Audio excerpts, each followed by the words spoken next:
Hi friends, இன்றைக்கி எந்த topic பார்க்க போகிறோன்னா அணி இலக்கணம். இது எந்த புக்குன்னு பார்த்தோம்னா 10th ஸ்டாண்டர்ட் தமிழ் புக். வாங்க லெசனுக்குள்ளே போவோம். முதல்ல அணி என்பதற்கான பொருள். மக்களுக்கு அழகு சேர்ப்பன அணிகலன்கள். அதுபோன்று செயல்களுக்கு அழகு செய்து சுவையை உண்டாக்குவன அணிகள். நம்ம அணிகள் ஆல்ரெடி நிறைய பார்த்துருப்போம். மொத்தம் அணிகள் பார்த்திங்கன்னா 35 வகை இருக்குது.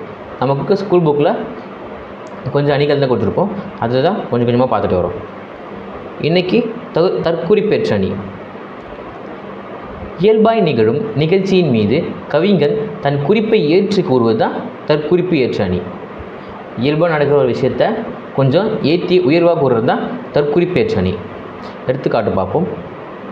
போருழந்தெடுத்த ஆரையில் நெடுங்கொடி வாரல் என்பன போல் மறித்து கை காட்ட.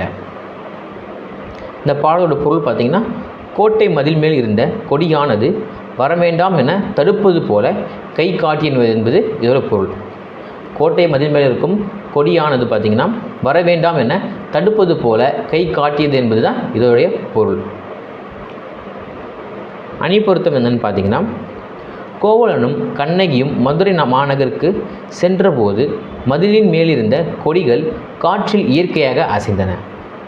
ஆனால் இளங்கோவடிகள் கோவலன் மதுரையில் கொலை செய்யப்படுவான் என கருதி அக்கொடிகள் கையை அசைத்து இம்மதுரைக்கு வேண்டாம் என்று தெரிவிப்பது போல காற்றில் அசைவதாக தம் குறிப்பை கொடியின் மீது ஏற்றி கூறியிருக்கிறார். இவ்வாறு இயல்பாக நிகழும் நிகழ்ச்சியின் மீது கவிஞன் தன் குறிப்பை ஏற்றி கூறுவது தான் தற்குறிப்பு ஏற்ற அணி. உங்களுக்கு இந்த அணி பொருத்தம்லேயே புரிஞ்சிருக்கோம், தற்குறிப்பு ஏற்ற அணி தான் நான். அடுத்தது தீபக அணி. தீபகம் என்று சொல்லுக்கு பார்த்திங்கன்னா விளக்கு என்று பொருள் உண்டு.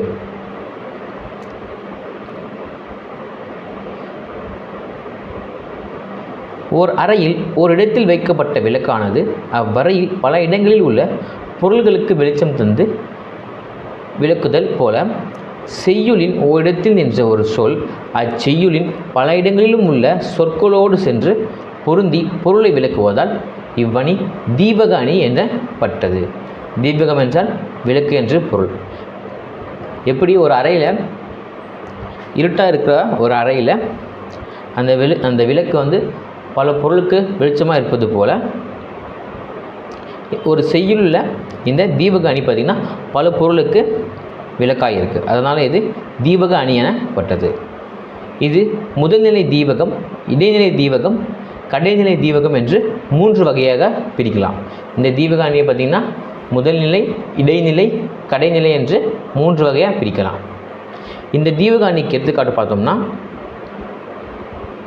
சேந்தன வேந்தன் திருநெடுங்கன் தெவ்வேந்தர் ஏந்து தடந்தோள் இழிக்குருதி பாய்ந்து திசையசைத்தும் வீர சிலை பொழிந்த அம்பும் மிசையசைத்தும் புன்புலமும் விழுந்து.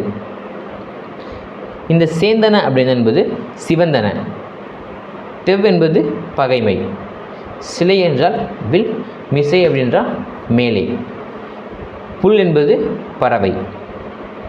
இந்த பாடலோட பொருள் பார்த்தோம்னா, அரசனுடைய கண்கள் கோபத்தால் சிவந்தன. அவை சிவந்த அளவில் பகை மன்னர்களுடைய பெரிய தோள்கள் சிவந்தன. குருதி பாய்ந்த திசைகளில் அனைத்தும் சிவந்தன. வலிய வில்லால் எய்யப்பட்ட அம்புகளும் சிவந்தன. குருதி மேலே வீழ்தலால் பறவை கூட்டங்கள் யாவும் சிவந்தன. இங்கே சிவந்தன என்பதுக்கு என்ன பொருள் பார்த்திங்கன்னா, சேந்தன கொடுத்துருப்பாங்க. சேந்தன என்றால் சிவந்தன. அணிபொருத்தம் பார்ப்போம். அடுத்து வேந்தன் கண் சேந்தன, தெவ்வேந்தர் தோல் சேந்தன, குருதி பாய்ந்து திசையனைத்தும் சேந்தன, அம்பும் சேந்தன, புல்குலம் விழுந்து மிசை அனைத்தும் சேந்தன. இவ்வாறாக முதலில் நிற்கும் சேந்தன என்ற சொல் பாடலில் வருகின்ற கண்கள், தோள்கள், திசைகள், அம்புகள், பறவைகள் ஆகிய அனைத்தோடும் பொருந்தி பொருள் தருகிறது. அதனால் இது தீபக அணி ஆயிற்று. அந்த சேந்தன என்ற சொல் பார்த்திங்கன்னா இங்கே இருக்கும் அனைத்திற்கும் பொருந்தி பொருள் தருகிறது. இதனால் இது தீபக அணி என்று அழைக்கின்றோம். அடுத்தது நிரல் நிறை அணி.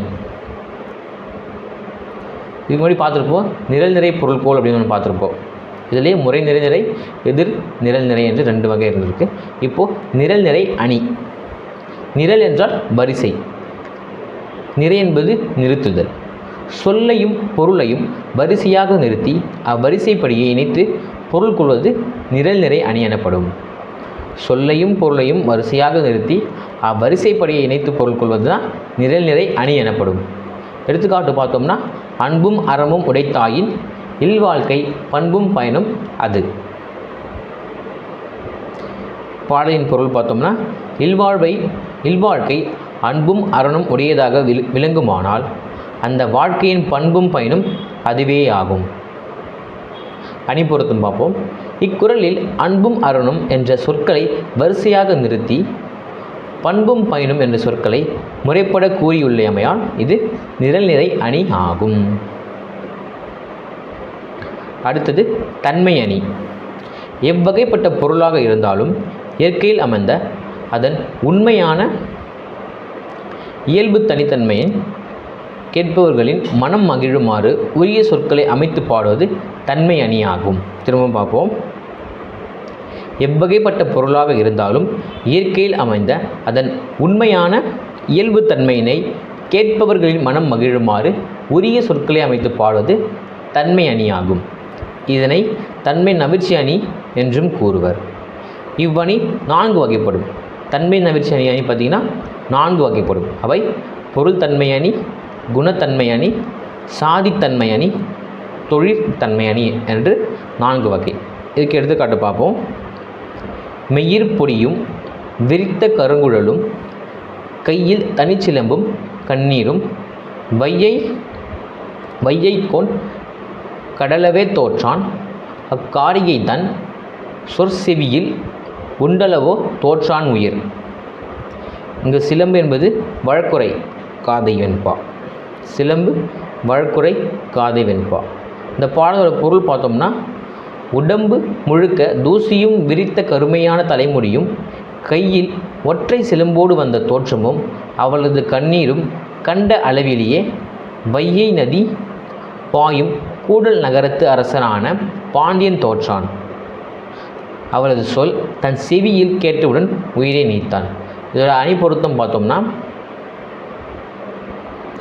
கண்ணகியின் துயர் நிறைந்த தோற்றத்தினை இயல்பாக உரிய சொற்களில் மூலம் கூறியமையால் இது தன்மை நவிர்ச்சி எனப்படும். கண்ணகியின் துயர் நிறைந்த தோற்றத்தினை இயல்பாக உரிய சொற்களின் மூலம் கூறியமையால் இது தன்மை நவிர்ச்சி அணி எனப்படும். எவ்வகை பொருளும் மெய்வகை விளக்கும் சொன்முறை தொடுப்பது தன்மை ஆகும். இது வந்து நூல் பார்த்திங்கன்னா தண்டி அலங்காரம். இதோட இந்த லெசன் முடியுது. தேங்க்யூ.